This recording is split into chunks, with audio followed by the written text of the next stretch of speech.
Ya, untuk program 2021-22, kita yang paling utama itu menetapkan sasaran yang mau kita capai, yang terukur, ya. Nah, baru dari situ kita membuat program untuk mencapai sasaran tersebut. Jadi mungkin benar-benar ada satu program-program yang konkret, bukan program ya, tapi sasaran kerja yang konkret. Kita kan sudah punya sebenarnya payungnya untuk secara keseluruhan menjadi jemaat yang bertumbuh gitu kan. Nah, sekarang ini bertumbuhnya mungkin harus dikuantifisir ya. Mau bertumbuh berapa banyak?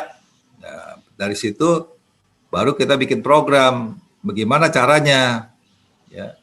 Nah, kemudian nanti bidang-bidang bisa melihat apakah yang dia kerjakan menunjang enggak gitu ya. Jadi supaya terintegrasi. Nah, mungkin selama ini program-program terasa seperti sendiri-sendiri, tidak berkaitan. Misalkan anak ya anak gitu ya kan, KR KR. Nah, nanti gimana kita buat sasaran, misalkan KR mau targetnya apa sih, bertumbuhnya itu berapa banyak ya.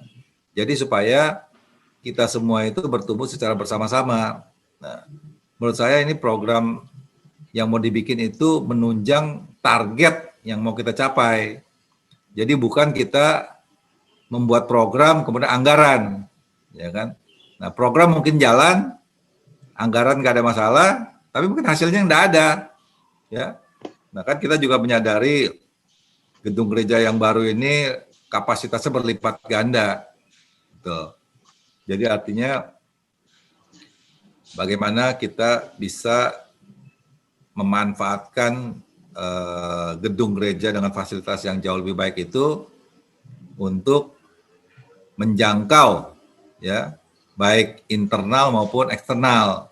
Ya, nah, sehingga kita nggak bisa dengan program-program yang konvensional, mesti ada terobosan nih.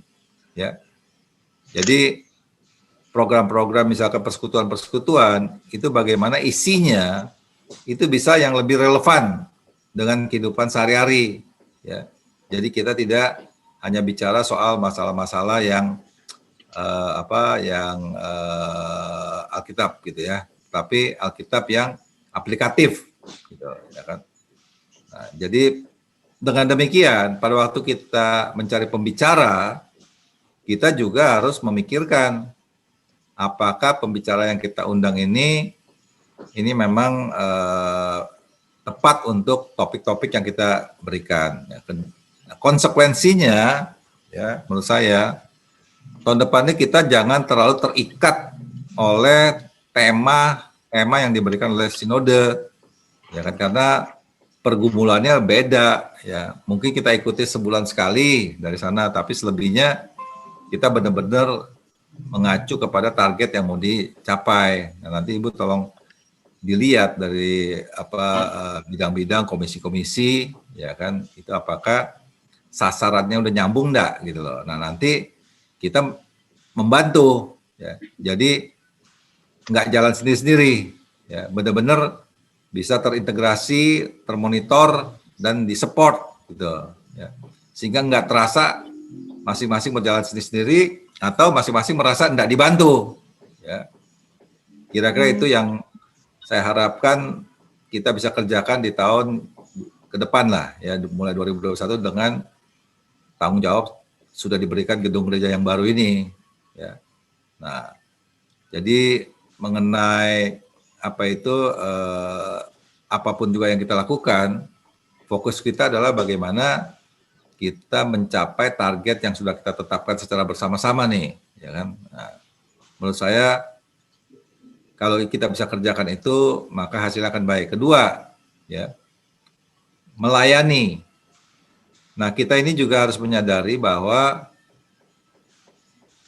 yang kita harapkan melayani itu bukan cuma yang disebut komisi, penatua gitu kan.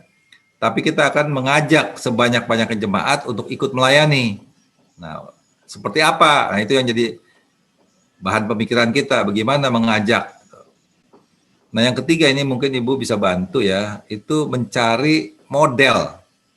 Mungkin di GKI dulu ada nggak jemaat GKI yang punya model pengembangan jemaat, ya. Nah, kalau ada, kita lihat dia bagus hasilnya, ya mungkin kita undang untuk memberikan suatu sharing, dan kalau perlu bantu supaya kita bisa ikut melakukan apa yang mereka kerjakan dengan hasil yang sudah terbukti gitu loh.